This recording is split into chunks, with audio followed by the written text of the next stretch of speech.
We're from North Dakota, where 12,000 workers bring electricity to 2 million customers and provide over $5 billion in economic activity to the state, while reclaiming 22,000 acres of land.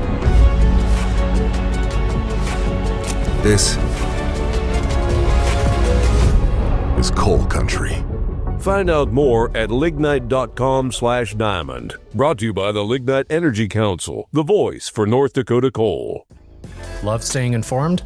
Subscribe now and get unlimited access to local news, weather, and sports for just 99 cents a month for your first 3 months at inforum.news/join.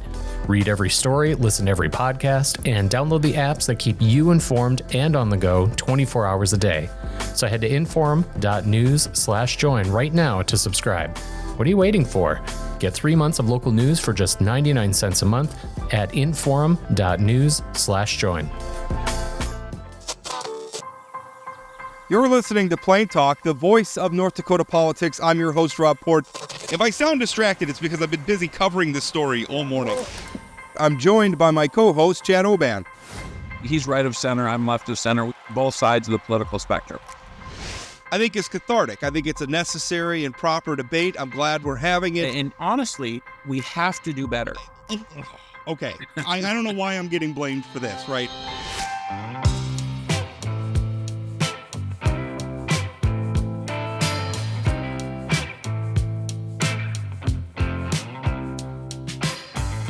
Welcome to Plain Talk, and we're going to have Congresswoman Julie Fedorchak on today. There's been a lot of talk about and by the way, I didn't plan it in the context of, sort of the demands for town halls we've been seeing recently, but that's not why we had her on. We just hadn't checked in with our Congresswoman in a while, and there's a lot of extraordinary things happening in Washington, D.C. right now, which was kind of my road. I wrote, urging our congressional delegation to hold town halls. Now, the sort of town halls I want are not the ones that turn into, performative, political shout fests. I don't want that. I don't think that helps anybody. The point is communication, back and forth, hearing from constituents, delivering answers, facing questions, not waving signs and shouting everybody down.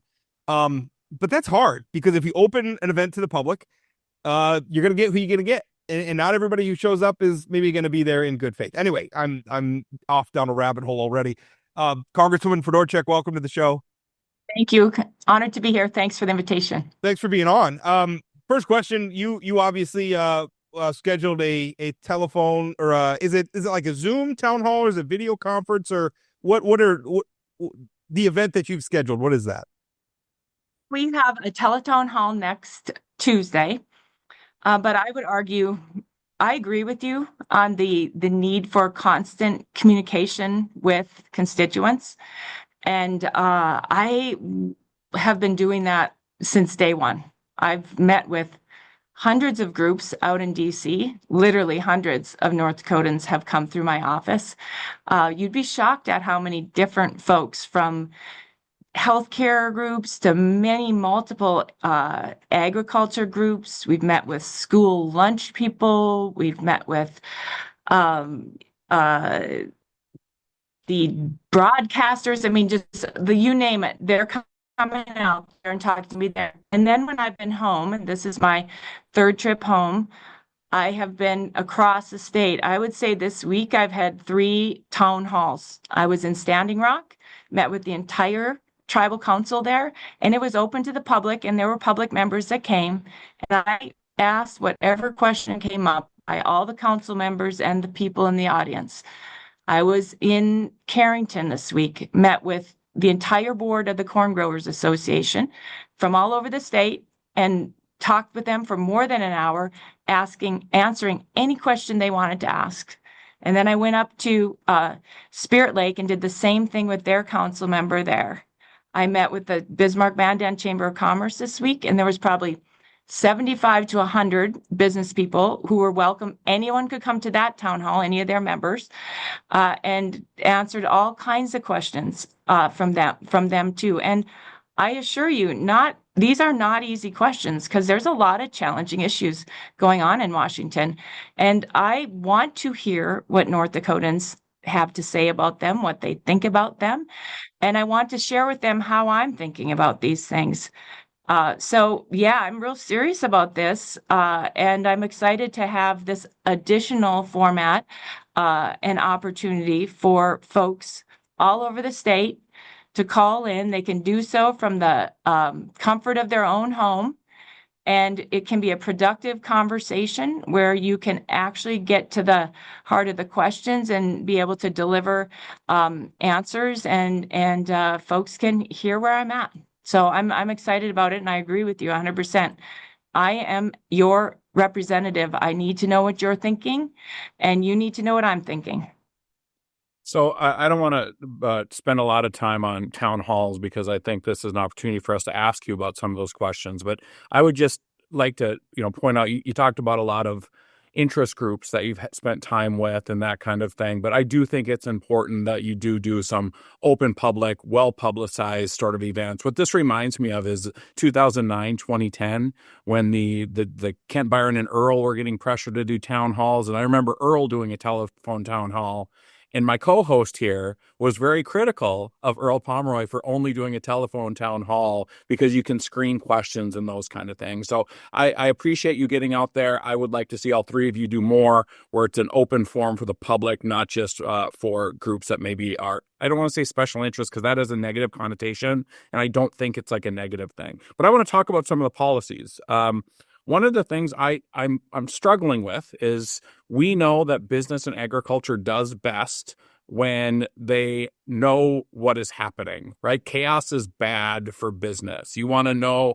And I walked by a newspaper the other day and it said Trump changes his position on Canadian tariffs. And I thought to myself, I don't know what his position was yesterday. So what is he changing from? So my question for you is specifically to Canada, because I'm frustrated. Why are we fighting with our friends in Canada? What is the president's position now on tariffs with Canada? What's your position? I just don't see any upside for North Dakota agriculture, for North Dakota businesses to be in this sort of chaotic place around tariffs. I mean, every day it feels like it changes. So what would you say about what's going on with tariffs and what it means for North Dakota?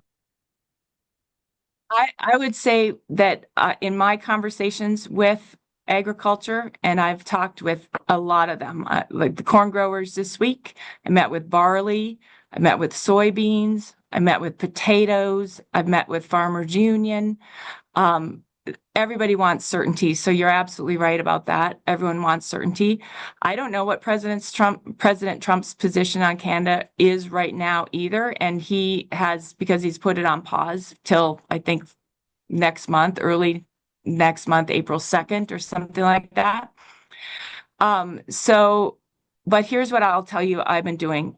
I've met with Trump's trade team, expressed concerns that we have as North Dakota, both as it relates to energy and agriculture and business as a whole. We've got manufacturers who are also concerned about this.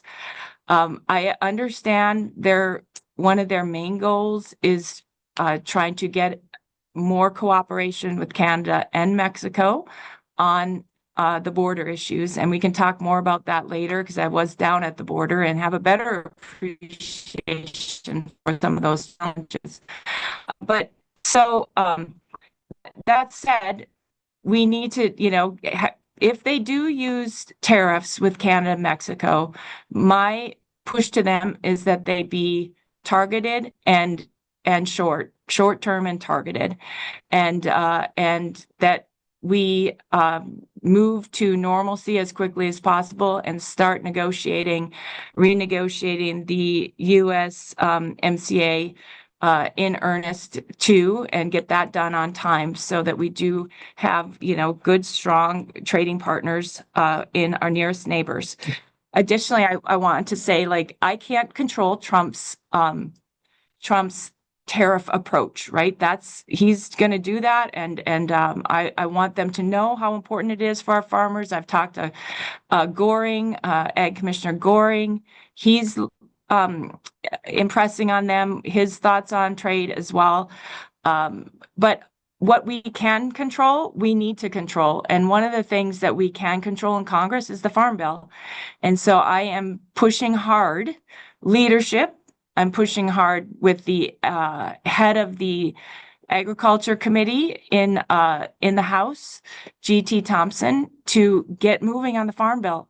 There's no reason why we can't pass the Farm Bill before this planting season starts, because that would at least give our farmers the certainty that they know the reference prices have been updated, they have better crop insurance, they know what they're dealing with more as it relates to their income and protection programs. So that's something we have to do. There's also significant increases in the Farm Bill for export, growing markets, and increasing export assistance for our farmers and uncovering new markets. And that's also a really important component.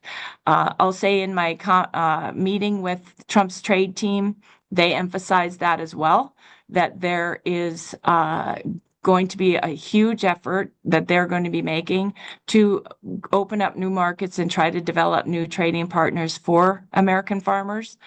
So that's really important too. And then also last week, or maybe it was earlier this week, the Emergency Commodity Assistance Program was opened up. There's $10 billion included in that for our producers, where they can apply. They can already apply now, and they'll get a program per commodity payments for losses that they're going to experience or have experienced or can prove that they've experienced due to trade.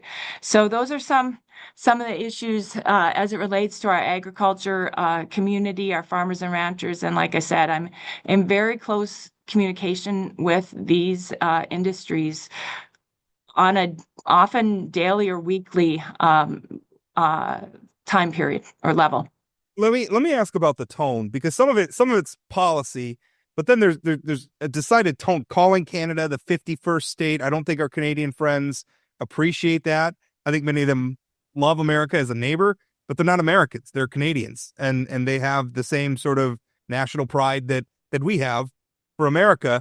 And I was just talking earlier this morning. I was emailing back and forth with a reader and listener who's in Grand Forks, who's in the hospitality business there, owns, well, in more than just Grand Forks, but owns several hospitality businesses around the state. He's saying that right now, I mean, anecdotally, they're not seeing Canadian visitors. I talked to a business owner in Minot who's also in the hospitality industry. Same thing, not seeing a lot of Canadian visitors right now. They are saying it's noticeably down. Now, granted, those are anecdotes, but we're still getting a lot of anecdotes. I don't know. I mean, trade disputes and everything are hard enough without, sort of taunting our neighbors. So what about some of that? And we've seen it not just from President Trump, but also from cabinet officials, Secretary of Homeland Security Kristi Noem, for instance. What do you make of that? Because to me, that just seems unhelpful. Well, like I said, I'm more about solutions. So that's not my style. I just get to business and try to find solutions. So that's not what I'm doing. I'm trying to reach out, talk to the folks who can be influential, and try to move the ball on the policies that I can affect. Do you think that those officials should stop? Because it seems like they're making your job harder. Well, I think we need to get this taken care of as quickly as possible. Back to my original point, like, let's determine what the issues are going to be, what the tariff is going to be, for what purpose, make it targeted, and when we don't need anymore, be done with it and move on, so we can have normal relations with our nearest neighbors. They're our friends and allies. We need to work together with them. I want to talk a little bit about Doge, and I think Rob and I have talked quite a bit about that online, and how we both thought that there's potentially an opportunity here, that I think both of us could come up with places where maybe we need to do some cutting. But the way it's being done, sort of just, it seems haphazard, just cutting 50% of the staff at Department of Education, and any probationary employees, it's being cut. It's my understanding federal employees have been told they can't talk to their members of Congress about how these Doge effects are affecting them. I'm wondering, I mean, obviously your Bismarck office and is in the federal building with other federal employees. Have you or your staff gone out and talked to employees about how these DOGE cuts are affecting the ability to deliver services? I mean, I think about like the FSA offices that are being, the staff is being cut pretty dramatically, and other departments that North Dakotans count on. So can you talk about a little bit about the implementation of DOGE and how it's going to affect, and if you're supportive of the way it's being done? I would love to talk about Doge, and there's so many things we could talk about, but I'll try to focus in on a few things. First of all, yes, in all my meetings with North Dakota entities, every single one of them, I say, let me know if you have specific concerns about things that you're hearing, cuts that you might be having to weather, and any impacts that that has on your operations and that sort of thing. So we are in constant contact with those folks, and there's an open invitation for people to let us know. As it relates to Doge, I've had an opportunity to meet with Elon Musk. He talked to the whole conference, the Republican conference, and learn more about what they're doing, how they're approaching it. What he's finding is there aren't basic controls in place in a lot of our federal agencies that are standard for just about any business to have. And so without those controls, you don't have a way to manage your spending or even know exactly how the money is being spent. So we're $36 trillion in debt. This was one of the main reasons I ran this and energy policy. None of us would consider racking up the kind of debt that we have in this country personally, or even on our own kind of level. We wouldn't rack up, hundreds of thousands of dollars in debt and leave it to our kids. And that is exactly what we're doing as a nation. We have a very unique opportunity right now to change course. And I'm committed to being part of the solution on this. Absolutely. What they're doing, what the DOGE is doing, and now I think it was more chaotic at the beginning. I think it's gotten a lot more focused now that we have the cabinet members in place and they can be a filter. You can disagree with how they manage it. I'm not defending them. They don't work for me. They work for President Trump, who I will remind you was elected. He's the only person in Washington who was elected by the citizens of this country. The only person there that was duly and fairly elected by a majority of the popular vote of this country. So he's hired his folks, they're in place, and now DOGE is sending those folks their ideas. What we're saying in the House is their ideas will ultimately, some of them they can implement on their own. They can decide how they want to deal with the probationary employees. They were able to say, we want people to show up for work. And by the way, the federal office buildings, that was a House study, they were only 6% full, meaning 94% vacant. People not showing up for work. Americans should be mad about that. That's not acceptable. You guys show up for work. We all show up for work. We've got to have people showing up for work. Getting people back to work, they can do that. They can decide how they want to deal with probationary employees. They can do that too. But when it comes to the more permanent things, those are things that will be and already are being brought through in budgets. We dealt with some of them on the continuing resolution that we just passed. We'll deal with more of these ideas in the budget reconciliation process, and still more and more importantly in the fiscal 26 process, budgeting process.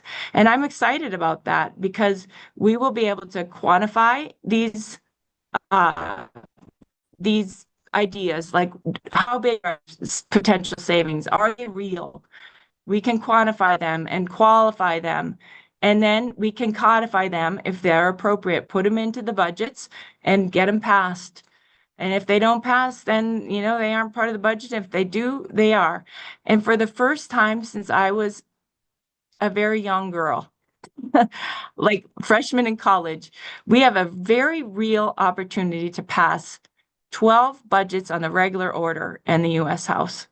That is a giant step forward. And it is an important step to getting our federal budget on, the correct course. This is not going to be easy. You can't make the kinds of changes that we have to make to do this without it affecting people. It's going to. And there's going to have to be decisions made of priorities and trade-offs and all of that. But I think it's going to be a really productive process. So I'm excited about it. Yeah, part of this is government has to be either we have to pay for the government we're getting, which would mean substantial tax increases, or we need the government to be shrunk down to what we're willing to pay for. And probably the right answer is maybe a combination of both. But and for instance, I mean, one of the federal closures was here in Minot, the federal courthouse in Minot, and there were some people I saw some people kind of wringing their hands about that. But our federal judges haven't held court in Minot in a long time. The courthouse, I'm sure there's other things that maybe happen there, and maybe some of our federal law enforcement use the courthouse for things. I don't know, but the judges weren't holding court there. Maybe it's right to look at it. I mean, do we need to have security and all the other staff there to maintain a courthouse that's not being used? It's a fair question. So not all of this is bad. Don't get me wrong. One thing, though, talking about judges and maybe even talking about it from the perspective of, checks and balances, such an important part of the American system of government. It doesn't seem like the Trump administration is real interested in checks and balances. We're seeing some comments about the judiciary right now, calling to impeach a federal judge who simply, enjoined a ruling. And listen, I get it. We all get frustrated with the federal court sometimes. And I mean, it's frustrating. I understand it, but are you ever concerned that this administration is being so zealous in pursuit of its agenda that they're disregarding some of those important checks, as frustrating as they can be? Well, I think there's a couple things here. First of all, we are talking about issues of consequence and that should be discussed and need to be discussed. So as it relates to, I think the judge that you're talking about, was that Judge Boasberg, who is that the one you're referring to? Yeah, well, and who, by the way, presided over the Dakota Access Pipeline. Right. Oh, I remember him well because he was. That's still in litigation. Yeah, true. So he issued a nationwide injunction concerning what President Trump had done with deporting those potential or alleged Venezuelan gang members. I have two thoughts on this. First of all, I think it's a legitimate question that should be asked and considered by the courts on whether a judge like Boasberg should be able to have a nationwide injunction on a duly elected president. And that is a good issue that we should be discussing and getting an answer to.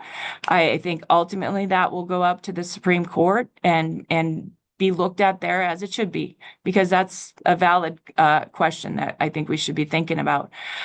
Secondly, there's a process for dealing with opinions that you don't like on a judge, and I support following those processes. So, it should be appealed and considered through that process. So I haven't signed on any legislation that has been proposed to impeach the judge and those types of things.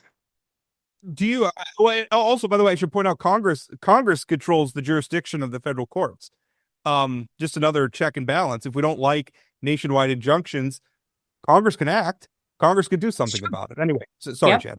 Yeah. So I want to just talk about one more budget related thing, because I think one of the things that's going on with the chaos around where the cuts are going to come from and that sort of thing, I'm hearing a lot, and I've seen a lot of press around potential Medicaid cuts. And so when you say people are going to have to feel this, if I had a child who was disabled and counted on Medicaid, I might hear that and think, oh my goodness.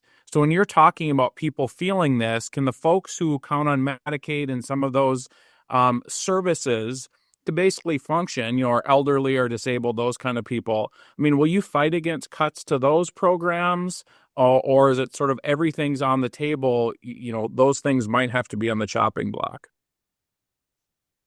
So did I say people are going to have to feel this? I I thought I don't know, just like said people people will are feel a change going, or something they like will that. feel it. They will Yeah. feel it. Yeah. I didn't mean it as a threat, like Oh, though, no, like people are I'm going to sorry. have to feel this. I did not hear it as a threat either, Congresswoman. Okay. That's not the way I heard it. All right. No, I'm glad you asked about Medicaid because there's been a lot of misinformation about that. And this is actually one of the issues that I have personally sat in because it's in the Energy and Commerce Committee in the House where all of these conversations have been happening.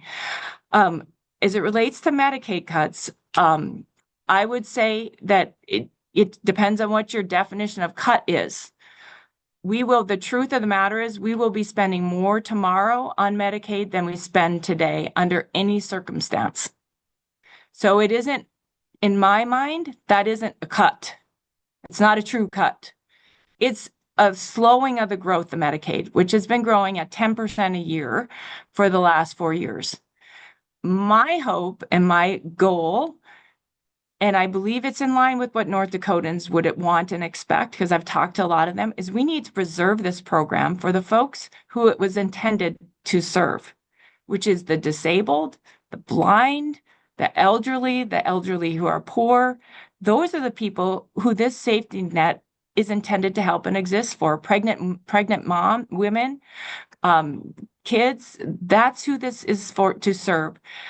We have expanded well beyond that. Now, some of that expansion was intentional but we need to look at what's driving the cost of this and how can we contain those costs.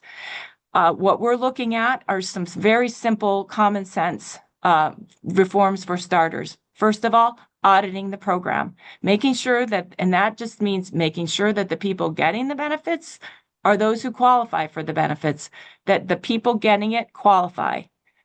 Most North Dakotans assume that's already happening. That is not happening nationwide. That isn't. And to the point that CBO, which is a very conservative budget projector, they have said that could save up to $100 billion just doing the audits of the program to make sure that the people getting it are the ones that qualify for it. Okay, that's $100 billion. We're looking at creating work requirements for able-bodied people, only able-bodied people between the age of 18 and 55 who could work.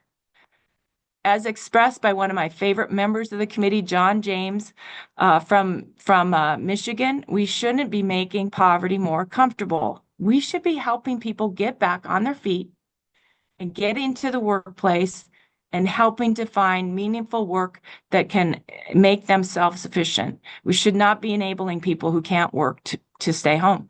That's what work requirements would do. And we would be starting at very modest levels, like we're talking 20 hours a week. Again, for the able-bodied folks, age 18 to 55. Again, I think most North Dakotans would expect that type of a policy is already in place in that program, but it isn't. It was started with Clinton, and we've moved away from that.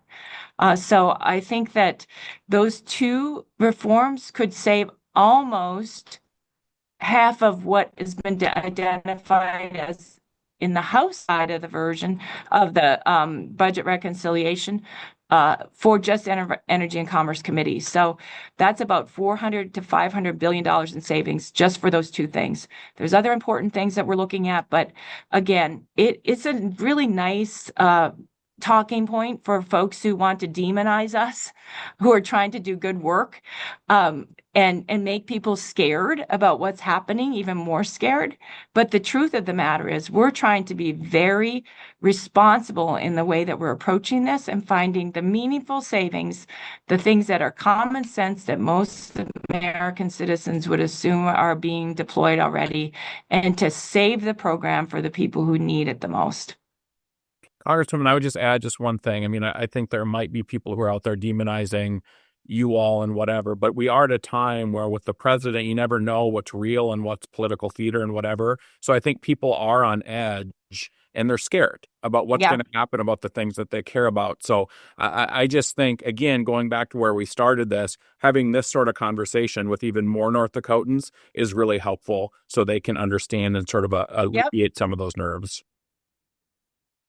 Julie, thanks for your time. 100% agree. In fact, this afternoon. Oh, we're done. All right. No, go ahead. Thanks, Finish. you guys. Go ahead. Appreciate it.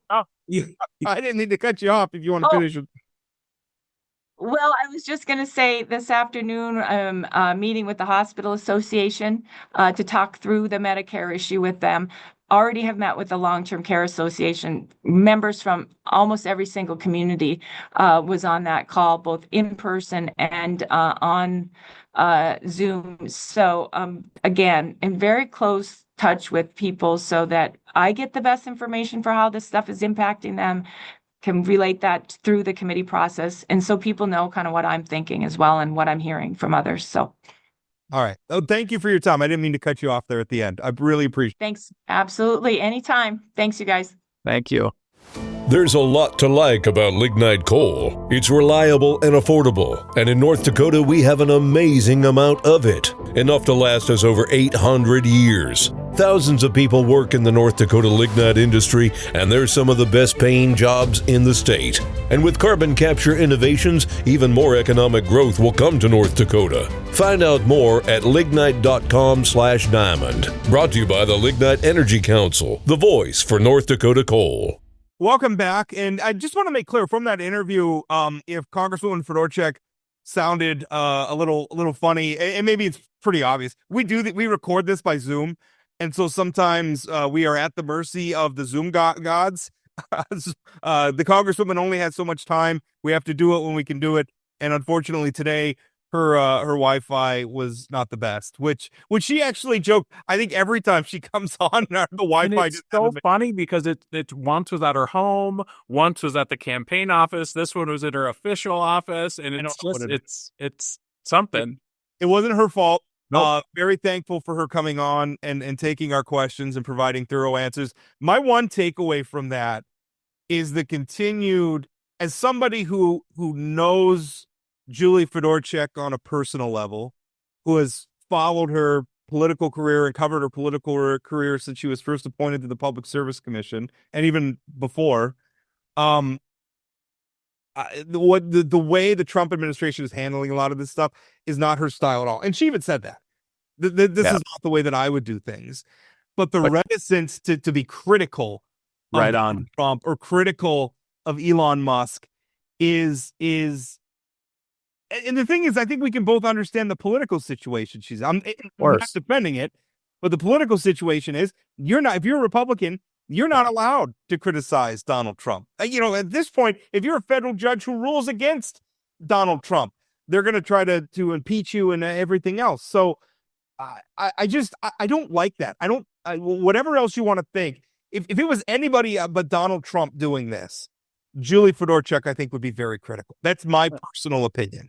Yeah, and I think that's the problem, right? I mean, I had this same reactions to her. Man, she's doing a lot to avoid being critical of the president and Elon Musk. But when she said at one point, on the tariffs, this is Trump's deal, I don't have any influence over this. I mean, you're a member of Congress who supports this president. I mean, your voice does matter in the public, right? And so I'm glad she's talking to groups about how these things affect it.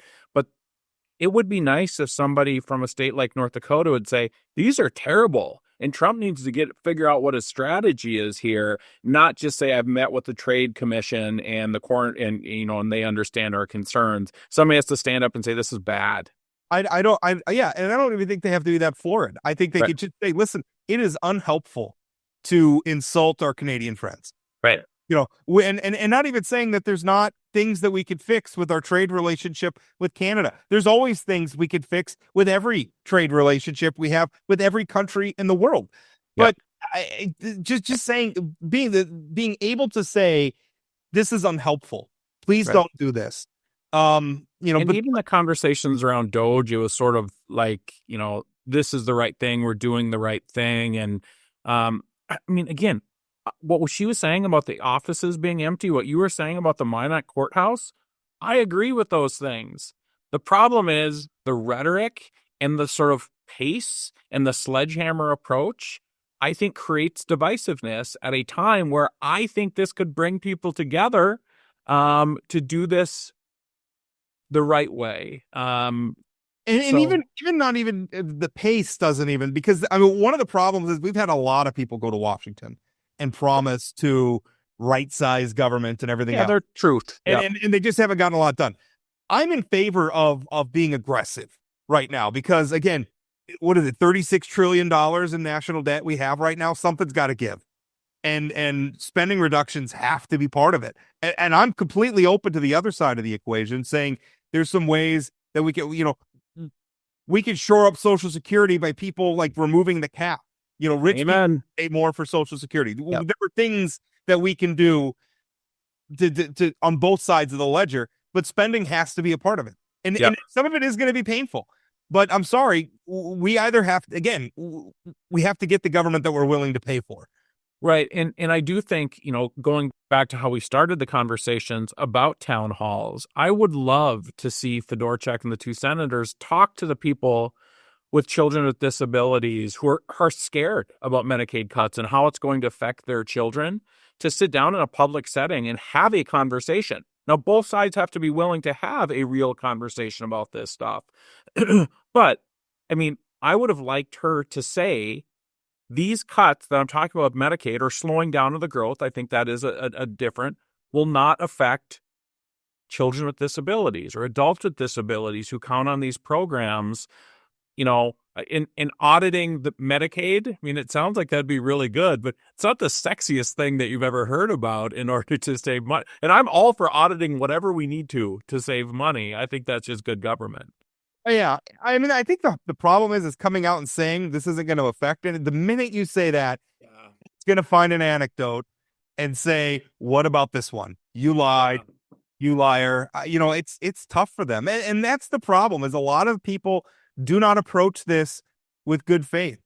I think you and I are in the position, again, things have got to happen on both sides. Republicans have to stop, conservatives or the right, whatever you want to call, have to stop pretending like we can just tax cut our way to everything, right? We're going to have to pay for what we get. On the other hand, liberals have to stop pretending that every cut to a program is pushing grandma off a cliff, because it's not. Right.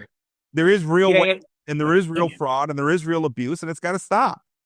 And we need to be able to have conversations about those things. And again, I have some sympathy because I referenced 2009, 2010, and the town halls of the Democrat delegation. I was an organizer. Yeah. And so I remember those things and how difficult they were for the guys on my team to hold those things and to go to them and be like, geez, this is unruly and whatever. I will be clear that I never advocated for people being disruptive or shouting or anything like that. I definitely, I printed a map. I went on and found, I scoured their schedules and found where they were going to be and plotted them on a map that got something absurd, like 150,000 views at the time. This was very, very early on. And I assume you remember writing the column being critical of Earl Pomeroy's Teletown Hall and the fact that I don't think it's enough. Yeah, and you were in the queue and you never got through to ask a question. I did actually. Hung up on me. And Earl, I mean, let's be our mutual friend, former Congressman Pomeroy was running scared a little bit. And obviously we saw what ultimately happened at the ballot box. The world, that's when North Dakota was changing, right? And I think all three of them knew it was changing. 2000. I don't know what the excuse is right now for the three folks that are in Washington to avoid them now. The 2010 cycle was definitely an inflection point for North Dakota politics. Right. I don't think there is an excuse. I think they should hold them. I think they should face the music. By the way, Congressman Kramer has, in the past, faced the music. Like, he has gone into those town halls, and I just saw a quote in the media where he expressed willingness to hold some. So I'm willing to take their word at it. I want to see it. Let's see it happen. Well, and of all three of them, Kevin Kramer will be just fine at these things. I mean, he's not afraid to step in, and he'll give it as well as he takes it. The other two, I don't think have as, I don't want to say thick skin, but I think they're not as good at dealing with criticism as Kevin Kramer is. He's not their strong suit. Right. Julie Fedorchak is very Hoven-esque. Right.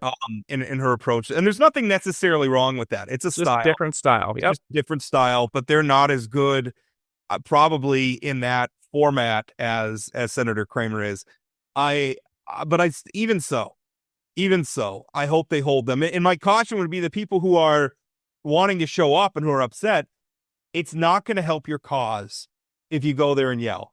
If you Be go there and respectful. yell and scream and are disruptive and you don't let them answer anything, even if your goal is to get these folks out of office because you want to elect somebody else, if you do that, Bad strategy. You're just going to make them look like victims, like martyrs. Right. And I don't want to hear either. I brought up 2009, 2010. I don't want to hear about, well, the right did this to our guys, so therefore we should, be the rabble rousers as well. And I think, to compliment Congresswoman Fedorchak, she answered a lot of the questions from you and I that she'll likely get at these things. And I think, obviously not completely satisfied with her answers, but she has an answer.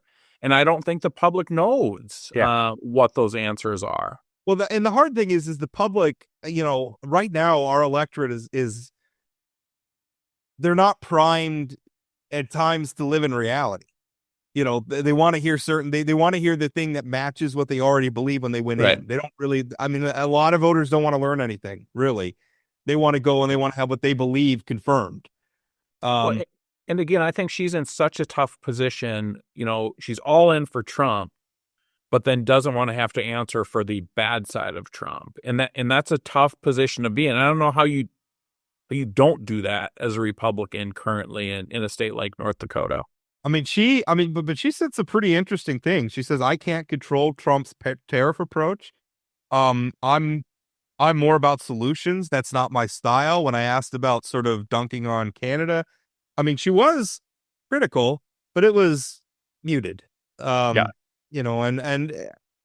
that's the political. But I don't know about you, but I didn't expect her to come on here and, go after Trump's trade policies really aggressively. Nobody's going to do that. And Julie Fedorchak she's not ever going to be a bomb thrower. So even if she was feeling absolute free reign, she's going to be very circumspect. It's just her style. Right. And she's early on in her career in Washington. She doesn't want to start making enemies on her own side early on. This is a relationship game. Right. And it's hard too when you're asking her questions like, well, Congress should step up and be the third branch of Congress. She's also one of 535 members in the United States Congress. So and she's she's months into her first term. And she even hit the 90-day mark yet. And I did get a kick out of your question on impeaching judges, and her answer was she hasn't signed on to any of the bills yet. That wasn't a very strong answer yet. Yeah, that yet was doing a lot of heavy lifting. I hope she doesn't. I don't think that. I think if you don't like a judge's ruling, you can appeal, or hey, you're Congress, change the law. The law is what they have to, and I agree with some of the stuff about nationwide injunctions. Now, in that instance, I think a nationwide injunction makes sense because we're talking about immigration policy. Right. We're talking about our international borders. So, it's really, really frustrating. Yeah, I think other than the IT issues, the internet issues, that was a great interview. It was good. Really she answered the questions. I expected to be. I don't think Julie Fedorchak, when North Dakota elected her, and now I don't expect her to be somebody who's going to dodge questions. I think she'll take them. Her style's going to be different. Maybe her answers aren't always going to be satisfying. And hey, maybe her, obviously her approach to this stuff may not be your cup of tea, and you'll be voting for somebody else differently.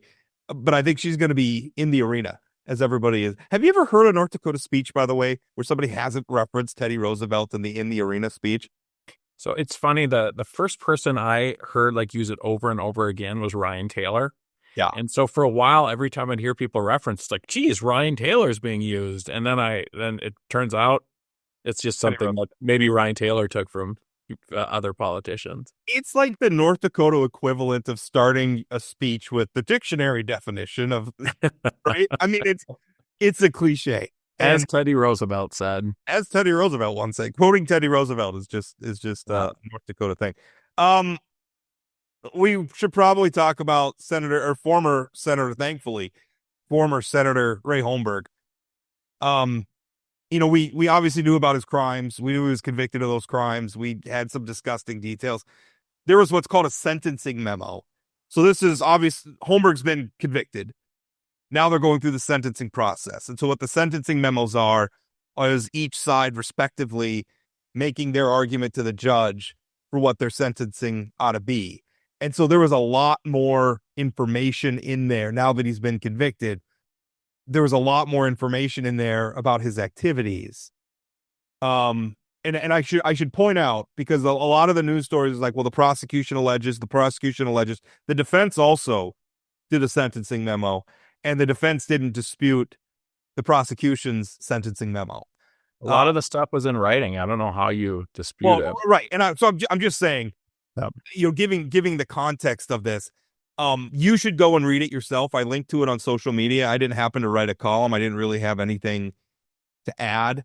The one disappointing thing about some of this that I see, and it happens every time we see a politician in the news breaking crime, whether it's bribery, corruption, whether it's the sort of horrific things that Ray Holmberg did, which obviously are a lot more rare, thankfully, is the partisanship where people like, yeah, but what about this Democrat that did this, or all Republicans are pedophiles, or whatever. Listen, there's monsters everywhere. There's monsters in the schools. There's monsters in the churches. There's monsters who are plumbers. There's monsters in the media, and surprise, there's monsters in politics too. And so it sickens me a little bit to make these partisan scenarios, because this isn't political. Ray Holmberg was a monster, and I was absolutely his political position. He leveraged that to commit his crimes. But so did teachers who abuse students. So did priests who abuse altar boys. I mean, unfortunately, it's a tale as old as time. Yeah, I think that the report was sickening, because I think it probably had more detail than we've seen in the past. I think some of the interesting things is there was a couple witnesses that were not identified that clearly were aware or victims of what was happening here. But there's also references to text messages to a trusted group of friends, or that kind of thing. So it's clear to me that there was a group of people that not only had an inkling that maybe Ray enjoyed. I mean, I think most people that are in political circles saw Ray Holmberg at events with young men. Adult. That was my whole point. That was my whole point. And so, it's not like, so that's different than what we saw in this report. There were references to him bragging about these people being underage to different folks. We don't know who those different folks are, and it's not illegal to know somebody is doing a crime. It's not like everybody's a mandatory reporter. But I hope at some point we know who those people are. Yeah. Who knew this stuff was going on, who participated through text messages with questions or interest in him going different places and raping children. Yeah. And the problem, one of the real difficulties in that is we don't know who those people are. Are they in North Dakota? I think one of them maybe was. I think one was a reference to a longtime friend in Grand Forks, but are they involved in politics? There was a reference to a lobbyist, by the way, although it was explicit that lobbyist was from out of state. I mean, that could be one of thousands of people who have lobbied in North Dakota during Ray Holmberg's decades-long career. So it's difficult. The one thing we know is that people who abuse children, they're social. Like, they have groups and they exchange information and they exchange pictures and all of that stuff. That is very, very common. But I think it's really hard because, listen, I emailed with Ray Holmberg. He was the chair of the Senate Appropriations Committee for just about the entirety of my career in the media. And, I sent him questions and answers. And sometimes he would send personal jokes and stuff. Nothing that was ever inappropriate or ever would have given me any inkling as to what was going on. And I don't really socialize with these people, so I never really saw him at events or anything like that. But there's a lot of people, right, who emailed with him, who texted with him, who are friends with him, who showed up in political circles with them, and they're all implicated by this. And in some ways, that's a little bit unfair. Yeah. Well, except for the people who, even after he pled guilty, were still socializing with him and all those different things. I think That's fair. Story about the young man in Canada who he was interacting with a fake email address, and that young man ended up committing suicide. I mean, like these are really, really, Also, really horrendous things. former students. Ray Holmberg's day job was an educator, Right? and not only a counselor, Rob, a counselor, right? People are going to him for help. So there were instances in there, examples of former students who were groomed, and I guess in those instances, my understanding is he waited till they were adults. That's not an excuse for the behavior. If you're grooming somebody for sex while they're still a child, that's abuse. That's disgusting. But and the selling access for sexual favors. I mean, the taking folks to like UND hockey games where the president of the college and elected officials were at, whatever. Governor, whatever governor. I guess there wasn't real clear on the timeline, so I don't know which governor. It's probably multiple governors. Right.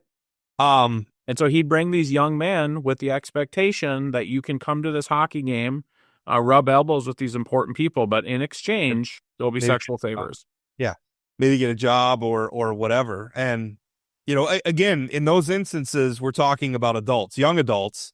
Right. Adults. Doesn't make it any less gross. But I mean, the reality of it is bringing young men like that. Listen, Bill Belichick is dating a man who is in his 80s, close to his 80s. I guess I don't know how old he is dating a woman who's in her 20s.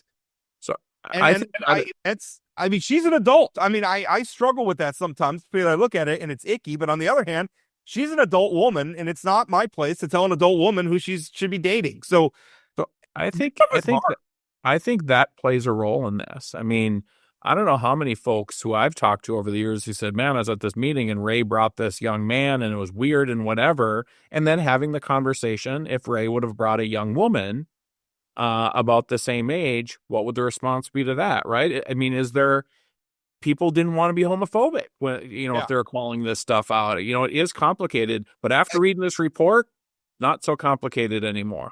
Yeah. Well, and also in fairness, now we're looking at all those past interactions with 2020 hindsight. Right.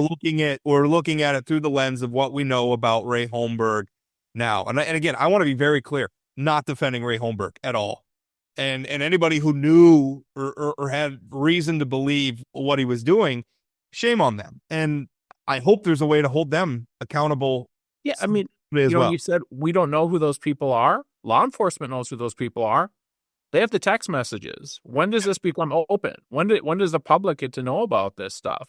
The other thing I'd say, this 1-2 punch of the Holmberg sentencing memo, along with this guy in Minnesota, who's now resigned after soliciting sex from a minor I think it was in Rochester or something like that. I mean, it's, we talk about bad apples making a whole profession look bad. This is not a good time for politicians because these guys are creeps. Yeah. These guys are creeps, and it's hard when, I'm a defender of politicians. When people say all politicians are bad, that makes me mad because you and I both know a lot of really, really, really good public servants. This makes that hard. And we also don't want to deter good people from wanting to go into politics and serve the public in these offices. But you're right. I mean, it makes it hard. It makes the whole profession look bad. It's probably how teachers feel every time we get a new story about another educator. And the truth of the matter, the head of the teachers union feels that way every time he reads an article. And then even if it's in another state, it's like, this doesn't help. Well, it doesn't. Even though there are thousands and thousands and thousands of teachers. Again, some of them are going to be monsters. There are thousands of state lawmakers. Some of them are going to be monsters. That's the reality.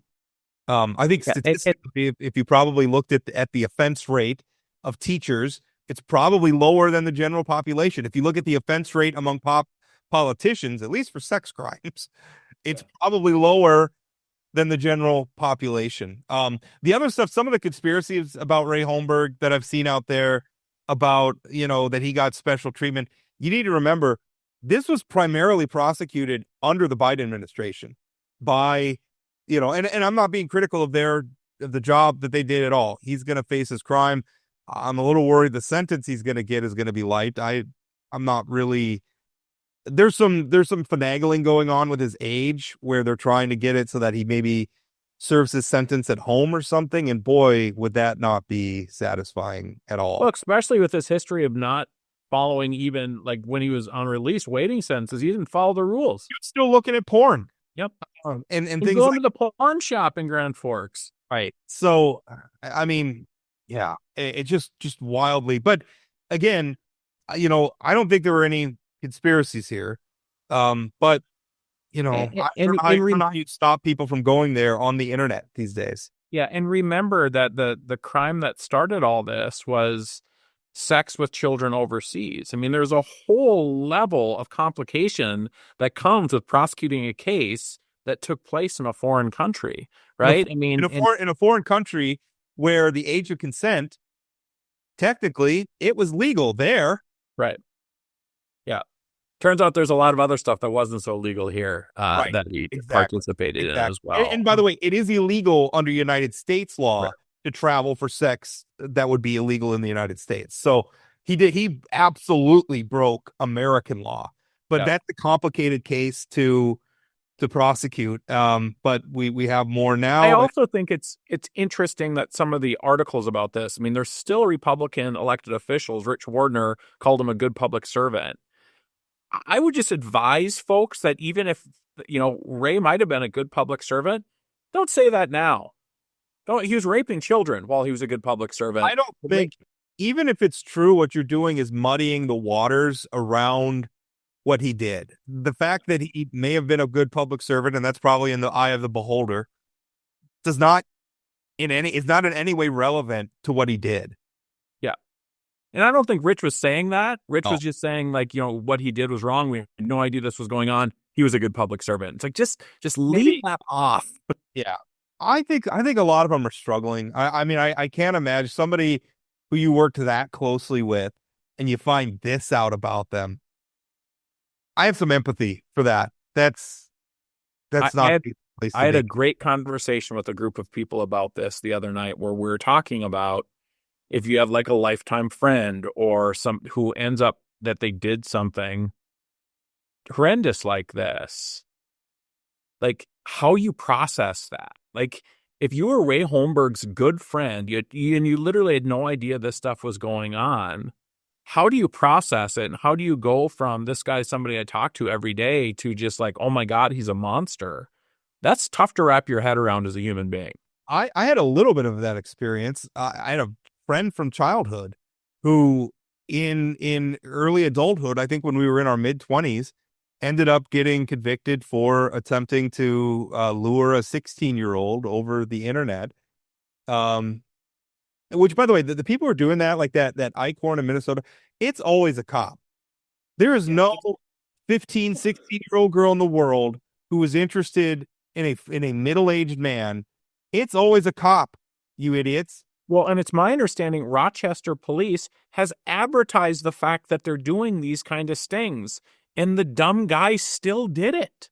I'm glad they fall for it. Me too. Good. You outed yourself, and now we can deal with you. We know who you are now, and we can deal with you appropriately. And especially that judgy guy who is so critical of everybody else, and then all of a sudden turns out he's a monster. Yeah, absolutely. What else do we got going on? What else do we have going on? That's a pretty broad question. Going on. I mean, do you want me to talk about the fact the Dodgers are 2-0? I mean, I'd be happy to talk about you've already had regular season baseball. I'm ready. By the way, next week, Friday next week, we're going to be having our No Politics All Baseball episode with Governor Kelly Armstrong. This is going to be on. I can't wait. And speaking of Kelly Armstrong, there was a Special Olympics basketball shootout yesterday, and Kelly's on the front page of the Bismarck Tribune. I got to be honest, his form looks a little bit like a former wrestler. I texted the governor and Rob this morning, and Rob had some good response. Crickets from the governor at this point. He's got the Shaquille O'Neal form for free throws. I appreciate the Michael Scott from The Office form of free throws. Yeah. And listen, I would be terrible. I'd be up there granny styling them all because I am nobody's idea of an athlete. With that being said, Kelly's team did take home the title. Yeah. With the help of John Godfried, who I don't think had to shoot. He could just play something. He could just reach and drop it in the basket. Yeah. Well, John Godfrey played some like professional-esque basketball, didn't he, at one point? Yeah, he played it. Well, he played March Madness, and then he played professionally in Europe. In Europe for a while, yeah. So the man knows a thing or two. It seems like this Special Olympics basketball shootout that they have at the Capitol, which, by the way, is an incredibly great event. Like, they have 8 teams, each caucus, lobbyists, media always have a team. They raise a bunch of money for Special Olympics. But it seems like Godfrey might, I feel like he has professional status that should make him not eligible for this tournament. Or maybe they should have like a bidding war trying to get him on the team, and like have all the money go to donation, but like a bidding war between the media and the Democrats and Republicans and everything to try to bring in a ringer. John Godfrey. Well, I also heard that John wasn't even the MVP of his team, that Josh Gallion outshot him, which has to be embarrassing for the insurance commissioner. That is, to get outshot. Well, I don't know. What is Josh Gallion's background? Maybe he was I don't know. I mean, he looks like he's at. My point is that not a shot on Josh Gallion, more of a shot at Godfried for being nearly 7 foot and a former professional or semi-professional basketball player, and not winning. What else is going on? I don't know. Like you had predicted that the end of the it was going to be a pretty straightforward second half to the legislature. Do you still feel that way? Yeah, I do. I mean, I think that the property tax thing is really interesting. I mean, everything I'm hearing is Kelly Armstrong's going to be signing Kelly Armstrong's property tax bill very quickly. I think they've already scheduled the appropriations hearing for early next week. Then they're going to use the Louser bill to fix anything in the Armstrong bill. I think that's an interesting approach, but I think they want to get something signed to send a message to the public that something big's happening on property taxes. Well, I think it's an interesting approach, but it's probably one, given that they can't just use the OMB budget at the end anymore. Yeah, it's probably going to be. We're going to see that a lot more often. I also think that spending. I mean, I'm, obviously following the K through 12 DPI budget very closely, and they're killing a lot of one sort of standoff bills for like one-time funding, and basically saying, if this is important, we'll amend it into the DPI budget. Like they're really consolidating things down, and they're trying to find additional resources. Obviously, the voucher fight, and with the 2 separate bills, it is so weird, Rob, in Bismarck around these school choice bills. I mean, the Axman bill, which we've talked about a lot on here. The biggest opponents to that thing this week at the hearing were the homeschoolers. Yep. And so you've got this really strange group of... Their argument is that it's not really school choice. And I actually would argue that it's not really school choice. I don't really care about that. The nomenclature is not that important to me. I really like the education savings accounts. I think they're fantastic. Yeah. Well, and I think that's what makes this interesting, right? Then you have these people on the right who I saw some legislator post on Facebook that 2400 is socialism. And so, again, I think this is such a strange, they say politics makes strange bedfellows. This is one of those that just, I follow this professionally, and if you would have told me this is where we were going to be at on March 21st, if you would have told me that 3 months ago, I would have said you're crazy. There's no way. I think that my advice that I think I wrote about it even before the session, that they should kind of batten down and narrow it and just get what you can get. Like, knock the low-hanging fruit off the branch, get the education savings accounts in place, and then we can iterate down the road, and we can have debates in the future about where to go. That would be the smart play. Unfortunately, a lot of the times it's things die, good ideas die because they're trying to do too much at once. Well, or because it's March 21st and people have been in that Capitol for a long time and they know their idea is the best idea, and they dig in their heels and they sort of lose folks get in that bubble, right? And they're living and dying with every amendment, and my bill's better than the other bill. And I think there's some loss of perspective. And I'm not blaming anybody for that. That's just sort of the nature of the system. But this seems like one of those times where, I mean, I'm enjoying it, Rob, to be honest, when there's, factions with two different bills. So it's an interesting thing that I would have never predicted this spot to be in. And it's probably a function too of the way politics is realigning, where just some of the old coalitions are dead and new ones are forming, and that's going to make for a lot of interesting things. I had written about that debate. I actually was a little critical of your boss for calling some of it unconstitutional, which I don't agree with even on a plain reading, and I'm not so sure that our Constitution isn't unconstitutional on the subject. But that's a question. But one, I had a lawmaker actually text me and said that they didn't feel that the Montana Supreme Court case would apply to North Dakota's Blaine Amendment. Do you know anything about that? So here's what I will tell you, Rob. I can confidently say I'm not an attorney and that I'm not in the business of declaring anything constitutional or not constitutional as part of this debate. I think this is bad policy and we should defeat it for that reason. Fair enough. All right. Well, let's put a pin in it there. Thanks for putting my legal advice on the spot there. I appreciate that. And also thanks for taking taking shots at my boss in your column. I appreciate that as well. Yeah, I think that Nick Archuleta is a wonderful human being. I enjoy every time I get to talk to him. I just happen to think he was wrong on that one thing. And here just reinforces Rob Port calls him like he sees him. I try to, yeah. I did. It was funny when I posted that column. Some of my new liberal fans who liked me dunking, I was like, "Oh, the real Rob Port's back." It's like, well, can you tell that to some of the people who say I'm not a conservative anymore? It is very funny. Again, the absolutism of so many nuances lost, man. It really is. Hey, coming up next week, we're gonna have Jonathan Holt on. He is in Governor Armstrong's cabinet, although now I'm forgetting his job title. I forget. Yeah, I mean, it's something around Director of Recovery and Reinvented, something along that. But he works on addiction and prison reintegration. He's been a fantastic advocate for those things. He was at a recent committee hearing about some of the reentry bills, a group of reentry bills, and we saw the Attorney General show up there and was even outside of the Attorney General's preferred. And by the way, this wasn't his bill. That's a Senate bill. These were 3 House bills about reentry. But even outside of that, I mean, we are seeing again some political realignment where some of North Dakota's past support for criminal justice reform is under attack. So we're going to be talking with him coming up on Wednesday. We're actually going to record that interview on Tuesday. It'll publish on Wednesday. Be sure to tune in for that. Thank you so much for listening, and we'll talk again. That's it for today on Plain Talk, the voice of North Dakota politics. Plain Talk is a production of Forum Communications Company. Got a question, comment, or suggestion? Leave us a voicemail or send us a text message at 701-587-3141.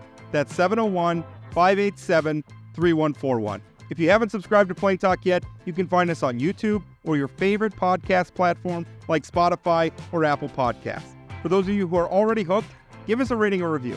And don't forget to share or tell a friend. Special thanks to my co-host Chad Oban, and from myself and everyone at Plain Talk, thanks for listening.